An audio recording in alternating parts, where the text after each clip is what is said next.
Morning বন্ধুরা, আমার যে তরকারি বানাই জিরো অয়েল, তো তারপরে আমি প্যাকেট মশলাটা ব্যবহার করি না, অনেক কম করি। আপনারা দেখতে পারবেন এটা জিরো অয়েল তরকারি।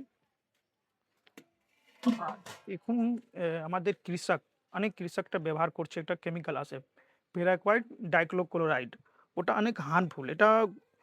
এটা যে ব্যবহার হয়, এটা ধান, গেহूं, মাক্কা, তার ফল জিনিসের মধ্যে ব্যবহার করা হয়। তারপরে যে পেঁয়াজ, লসুন, ফুলকপি, আলু, টমাটার, বেগুন মধ্যে, তারপরে কড়াইশুঁটির মধ্যে এটা অনেক সবজির মধ্যে ব্যবহার করা যায়। এটা প্যারাকুয়াইড ডাইক্লোক্লোরাইড, এটা অনেক হার্মফুল। এটা ৭৪ দেশ, 74 কান্ট্রি দেশে এটা ব্যান করা আছে, কিন্তু আমাদের দেশে চলছে। এটা কেন চলছে এটা আমি তো বলতে পারবো না। আর আমি এটাই রিকোয়েস্ট করছি কি আপনার কোনো সবজি কিছু খান ওটা ভালো করে ধুয়ে খান। আর আমি চেষ্টা করছি কি আমি যে তরকারি এখানে রান্না করি এটা ভালো, আমি পুরো চেষ্টা করছি কিছু, কিন্তু অনেক জিনিস আছে ও আর আমার হাতে নেই।